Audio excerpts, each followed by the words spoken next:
예, 박용진 TV의 탄핵 특집방송 제8화 김준일 평론가와 함께 오늘 이야기를 계속 이어가겠습니다. 우리가 어제 우리가 어제가 아니구나. 우리가 지난 금요일 날 이재명 대표의 신년 기자회견과 또 이진수 방통위원장의 탄핵 기각 그리고 여론조사 흐름에서의 민주당의 위기 이런 것들을 좀 짚어봤어요. 민주당 봤으니까 이제 윤석열 대통령은 어디까지 지금 하고 있나 이거 좀 잠깐 봐야 되는데 요즘 뭐 안국동 인사동 난리도 아니에요. 교통, 예, 교통도 난리고 아니고. 뭐 사진이나 이런 거 보신 분 있을 텐데 경찰 그 차량이 버스가 제가 보기로 한 30대 이상 있는 것 같은데 이쪽으로 해서 일본 대사관 있는 거기가 이제 좁은 골목, 매우 좁은 골목이잖아요. 솔직히 마을버스나 다니는 골목인데 거기를 3중 그 철통 경비를 해놓고 또 저기 경복궁 그 담벼락에 이상하게 생긴 경찰 그 차량들이 있더라고요. 제가 보니까 그 경찰 버스를 동원하지 않고도 그 차벽을 설치할 수 있는 새로운 신종 기구가 있더라고요. 어쨌든 경찰로서는 지금 총동원돼서 이렇게 할 정도로 헌재가 지금 뭐 초미의 관심 대상입니다. 여기 지금 윤석열 대통령이 저희가 이 방송을 녹화하고 있는 목요일 23일 이 상황에 두 번째 헌재 출석을 했고요. 김용현 전 국방장관하고 같이 지금 헌재 출석을 해서 이야기를 하고 나누고 있는 중입니다. 지금 확인된 걸로는 그 비상입법 기구요. 그 차은경 그 구속영장 영장 판사가 딱 하나 물어봤다는 거 아니에요? 그게 뭐예요? 하고 물어봤는데 그게 바로 비상입법 기구였는데 그것은 대통령이 쓴 게 아니고 윤석열이 쓴 게 아니고 김용현이 자기가 쓰고 그 측근에게 최상목이 전달하라 이렇게 얘기했었다라고 합니다. 그렇게 되면 약간 뭐 복잡해지긴 하는데 오늘 우리가 첫 번째로 이제 김준일 평론가는 이거부터 여쭤볼게요. 왜 나오는 거예요 지금? 윤석열이요? 네. 바람 쐬고 싶은가 보지. 아 이거 똑같네. 우리 저 박용진 TV에 같이 나와주고 계시는 우리 박성태 전 기자도 심심하니까 답답하잖아. 그러니까 나온다 이렇게 얘기를 했었거든요. 아니, 얼마나 좋아요. 나오는 사람들이 막 나와고 소리 질러주고 그것도 해주고 이제 또 그 경호처 직원들이 말끔하게 또 하잖아요. 그러니까 좀 구질구질하게. 그래 머리도 다 세웠대 또 계속. 저는 대통령의 뭐 품격 뭐 이런 걸 위해서 그걸 하지 못하게 막아야 된다 그렇게 생각하진 않아요. 예. 또 이제 시간을 잠깐 주면은 경호처 직원들이나 이런 사람들이 이제 좀 이제 머리도 만져주고 뭐가 됐든 본인이 지휘를 할 수 있는 사람들이 있는 거잖아요. 윤석열만큼 그 좋아하는 거 어디 있습니까? 심지어 오늘 어제 그 기사 나온 거 보니까 무슨 여경들도 동원해가지고 자기 생일잔치에 무슨 뭐 했다 뭐 이런 것까지. 이제 그런 얘기는 하고 싶지도 않아. 하고 싶지 않은데 어쨌든 그 정도로 누군가를 뭐 시키고 왕처럼 군림하는 걸 좋아하는 사람이. 그럼 이제 지 심기 관리를 위해서 헌재 재판정을 활용하는 모양인데. 그리고 또 하나는 그게 중요하죠. 예, 시간 지연 전략. 그렇죠. 그리고 또 하나는 이제 직접 만약에 이제 그 신문을 하기 시작하면은 저쪽이 그 증인들로 나온 이를테면 경찰들이나 아니 군인들이나 뭐 이런 사람들이 쫄아서 다른 변수를 만들 수 있지 않을까 이런 것들을 좀 기대하는 것 같아요. 실제로 시간 끌기가 가능할 거다. 많은 사람들이 그렇게 생각했어요. 4월 18일이면 두 명의 헌법재판관이 이제 사임을 해야 되니까 그 전에 끝날 거다. 그리고 지금 2월 28일까지 일정을 다 박아놨고 그래서 그 8차까지는 다 잡아놨고 아마 2월 말 정도면 끝난다. 그리고 그 뭡니까? 그 이제 결정문 쓰고 이렇게 하는 과정에서 3월 초중순이면 나온다. 이렇게들 생각들 하고 있는데 저는 그렇게 생각 안 해요. 대통령이 스스로 나와서 계속 이렇게 미주알 고주알 얘기하고 지금 다 부인했잖아. 어제 첫날 나와가지고는 나 안 시켰는데 안 했는데 누가 그래요 이렇게 얘기하면서 다 부인했기 때문에 이거를 하나하나 사실관계를 확인할 거 아니에요. 미주알 고주알 증거 채택하고 증인 채택하고 이렇게 하진 않더라도 형사재판하고는 좀 다르게 가더라도 그렇다고 뭐 이른바 원님재판 이 죄를 네가 알렸다 이래가지고 처치할 수는 없는 상황 아닌가 싶어서 늦어질 것 같아요. 제가 타임라인을 설명을 드릴게요. 예? 일단은 이 헌법재판이 너무 빠르다고 지금 국힘에서 막 주장하고 뭐 징징대고 있잖아요. 여기저기서. 그러니까 일부러 그거를 다 받아들여주진 않더라도 제가 보기에는 박근혜가 했던 변론 기회 정도는 숫자를 비슷하게 가져가지 않을까 그 생각이 들어요. 그때 몇 차였죠? 17차 했습니다. 17차. 예, 박근혜가 17번, 노무현 대통령은 몇 차인지 제가 기억 안 나는데 훨씬 짧았고요. 되게 쟁점이 단순했어요. 그러니까 노 대통령도 박근혜 대통령도 출석은 하지 않았습니다. 수정 안 했는데 열린우리당 좀 도와달라라는 거니까 다른 쟁점 자체가 없으니까 변론 기일이 몇 차가 안 됐고요. 그런데 이제 박근혜는 복잡했잖아요, 사건이. 그래서 17차까지 하고 본인은 안 나왔는데 제가 아까 말씀하셨다시피 지금 화목에 열려요. 매주 두 번씩 해요. 2월 11일, 13일까지 잡혔어요. 그게 7차 8자예요. 네. 2월 둘째 주거든요. 네. 그러면 8차잖아요, 그게. 네. 그러면 2월 셋째 주에 9차 10차. 네. 2월 넷째 주에 11차 12차.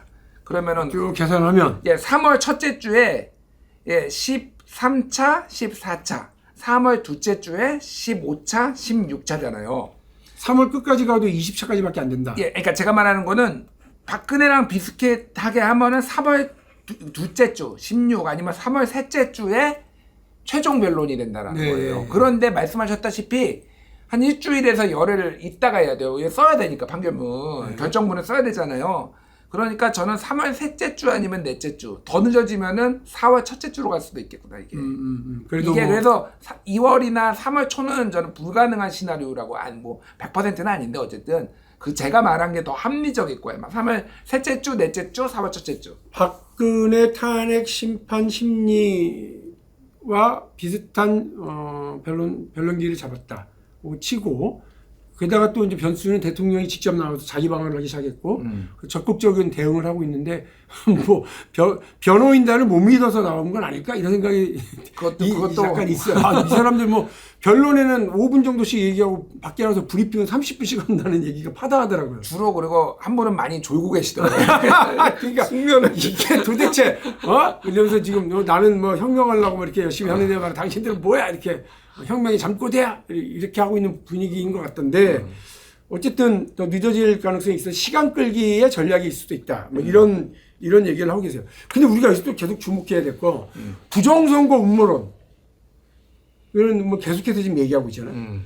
부정선거 음모론 계속 얘기하고 있는데 부정선거는 음모론이 아니라 부정선거 팩트체크. 이게 이제 문제인 거예요. 이게 본인은 그거를 확인하려고 그냥 한번 이게 그 선관위에 가도록 했다. 국회? 누가 막았냐? 국회 직원들이 막으니까 순순히 나오고 있지 않냐? 이게 지금 자기 유리한 대로 해석을 하면서 계속 이야기를 하고 있더라고요. 두 가지로 갈라서 보겠습니다. 이 우리는 이제 국회에 난입한 계엄군 이렇게 보고 있는데 대통령은 무슨 소리냐? 국회 출동을 했을 뿐이고 아무런 우리가 위해 조치를 하지 않았다 이렇게 얘기를 해요. 요걸 과연 받아들일 건지. 두 번째 부정선거에 대한 본인이 이제 뭐 일종의 확보하기 위해서라고 이제 얘기를 하는 건데 이런 거 받아들여질까요? 안 받아들여지고요. 당연히 안 받아들여지고 헌재에서 뭐 그 정도로 분별력이 없지 않고 심지어는 오늘 뭐 조선일보도 그 트럼프 당선으로 뭐 깨진 트럼프 음모론 뭐 이런 거 막 칼럼도 쓰고 그랬어요. 그거 부정선거 음모론 다 이거 말도 안 된다. 그러니까 윤석열이 맨날 그래서 대노에서 항상 얘기를 한 게 조중동 보지 말고 유튜브 말을 했던 이유가 다 이런 거예요. 그러니까 맞아요. 보수 언론에서도 다 부정선거 음모론하고 선 그어야 된다고 얘기를 합니다. 그리고 뭐 제가 이거 얘기하려면 1시간 동안 얘기할 수 있는데 진짜 짧게 얘기를 하면은 2020년 총선에요. 부정선거라고 그 고소고발이 들어갔던 게 127건이 있어요. 네. 예. 이게 법원에서 다 빨리 봐야 될 거 아니에요. 그럼 어떻게 됐나요, 결과가? 0건이에요, 0건. 인정된 게 부정선거 0건. 근데 이때 2020년이잖아요. 문재인 정부 때. 네. 검찰총장이 누군지 아세요? 윤석열 아니에요? 윤석열이에요. 그러니까 죄송합니다. 지가 검찰에 있을 때 127건이 와가지고 온갖 검찰이다 경찰하고 같이 했을 거 아니에요. 부정선거 있으면 그때 잡아내면 되잖아.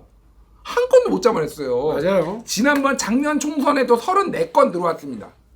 단 한 건도 인정이 안 돼서 그 윤석열 자기가 대통령이잖아요. 윤석열 대통령이 대통령이 된 그 대선 2022년에도 11건의 소송이 들어왔어요. 한 건도 인정이 안 됐어요. 그러니까 이게 말이 안 되는 얘기를 하고 있다. 뭐 이거를 제가 이렇게 진지하게 설명을 해야 되는지 죄송합니다. 제가 질문을 했기 때문에 저는 전에도 말씀드렸습니다만 이게 나는 사실 UFO 외계인에게 납치돼서 UFO에 갔다 왔다. 저들이 다시 우리한테 온단다. 그들을 기다려야 된다. 이런 과대 망상에 빠져 있는 이상한 사람들 대통령이 그러고 있더라니까. 부정선거라고 하는 증거는 수없이 많다. 아니 그걸 알고 있었으면 검찰총장한테 지시를 해서 대통령이 야 그 조사 좀 해봐 이래야 될 일이지 그걸 계엄군을 동원해야 될 일이야? 그러니까요. 근데 또 다 말도 안 되는 얘기를 참 헌재에서 또 할 수 있도록 열어주는 것 자체가 대단한 일이기도 한데 어쨌든 저는 본인은 심심하니까 심기관리를 또 뭐 하는 측면에서 시간도 끌려고 그렇게 하는데 이게 엄청난 악영향을 미치는 것은 이른바 뭐 윤석열을 지지하는 국민들 극우 유튜버들 이런 사람들한테 막 기름을 부어주는 거 아니에요? 그렇죠. 이게 제일 큰 일이에요. 그러니까 지금도 지금 그 경찰이 초긴장하고 국민들이 제일 우려하는 건 헌재에서 또 다른 무슨 난동이 벌어지지는 않을까. 또 이들이 계속해서 윤석열이 이렇게 바람 쐬러 나오는 거를 투쟁하러 나오는 걸로 알고 같이 해야 된다. 이렇게 하면서 지금 여론조사에서 보이고 있는 것처럼 오히려 극우 전체 보수 진영이 극우에게 멱살 잡혀서 끌려가는 형국으로 가면 건강하지 못한 보수가 있는 나라에서 어떻게 그 나라가 잘 돼가겠습니까? 근데 걱정입니다. 저도 걱정이고요. 그런데 조금 냉정하게 얘기를 하면은 우리나라 보수 정당의 극우화는 좀 피할 수 없어 보여요. 예. 이제 이미 들어섰어요? 예, 그렇게 들어섰고 사실은 그게 그러니까 공화당의 트럼프화가 이미 진행이 돼가지고 공화당에서요, 지금 미국 공화당 얘기하는 거예요. 미국 공화당에서 부정선거 얘기를 하는 의원들이 어마어마하게 늘어났어요. 왜냐하면은 지난번에 2022년에 그 총선, 그러니까 그 선거 있을 때 그때 이 지지자들이 부정선거 얘기를 안 하면요, 그 사람을 당내 경선에서 뽑아주지 않았어요. 트럼프 지지자들 이런 식으로 갔거든요. 그래서 지금 유럽의 많은 정당들도 이를테면은 뭐 이탈리아도 지금 조르지아 같은 경우에도 지금 극우 정당이 지금 집권하고 있잖아요. 그렇습니다. 연정이기는 한데 이런 식으로 지금 이미 이게 어느 정도 저는 이 피할 수 없는 좀 전체적인 세계적인 흐름도 그렇고 심지어는 김문수가 나왔음에도 불구하고 이재명한테 이기는 여론조사 막 이런 게 막 나오기 시작하면서 이게 어느 정도 발화가 됐다. 그리고 또 하나가 이 극우화가 진행되는 게 일반적으로 이 소외된 사람들이 늘어나면은 굉장히 많이 극우화가 돼요. 이거는 그러니까 정치학의 많은 연구에서 입증된 거예요. 그러니까 이게 사회 양극화가 진행되고 그리고 내가 굉장히 소외되고 이런 사람들이 극우 성향을 띠는 거는 그러니까 왜냐하면은 이렇게 된 거는 다른 사람 때문이라고 보통 찾거든요. 나의 불행은 다른 사람 때문이야. 이민자들 때문이야. 맞아요. 그러니까 내가 잘못하거나 그게 아니라 그런 것들을 이제 그게 여성을 공격할 수도 있고 그런 게 이게 이미 우리나라에도 많이 일어나고 있고 작년 12월에 통계청이 발표한 걸 보면은요. 고용률 중에서 청년 고용률이 44%입니다. 그 얘기는 지금 10명 중에 6명 가까이 있는 청년들은 이 20살에서 18살에서 35세까지 절반 이상이 놀고 있다는 거예요, 지금. 이게 어마어마하거든요. 그럼 왜 2030이 그렇게 많이 극우화가 됐느냐? 그냥, 이거에 대한 원인을 찾아야 되는 거예요, 스스로. 이런 상황이라서, 어쨌든 보수 정당의 극우화를 막을 수가 없고, 그래서 민주당 같은 정당이 역할이 되게 중요해진 거예요, 그러니까. 지금 그 김준일 평론가와 함께 이야기하고 있는 윤석열 대통령의 헌재 출석 그리고 그것이 미치는 영향 이런 걸 좀 쭉 이야기를 나누고 있는데요. 말씀드린 것처럼 일종의 시간 끌기 그리고 헌재 결정을 늦추기 위한 뭐 작전일 수 있다. 그리고 본인을 지지하고 따르는 이른바 극우주의자들 혹은 뭐 극우 유튜버들 그리고 대중들에게 일종의 근거를 좀 제공해주고 그런 공간들을 열어주려고 하는 자기 지지자들 뭉치게 하는 그런 효과를 발휘할 수 있을 거로 기대하면서 이러고 있는 것 아니냐인데 말씀하신 것처럼 이 국민의힘이 극우 정당화의 길에 이미 들어섰다라고 하는 지점은 저희가 다음 시간에 조금 더 자세하게 말씀을 나눠보도록 하겠습니다. 오늘 방송 끝나더라도요, 여러분 구독을 해 놓으시고 좋아요를 눌러 놓으시고 나면 자연스럽게 다음 이야기가 펼쳐집니다. 구구정당으로 한 발, 두 발 내딛기 시작한 국민의힘 이제 어쩌리요? 이 이야기는 다음에 진행하도록 하겠습니다.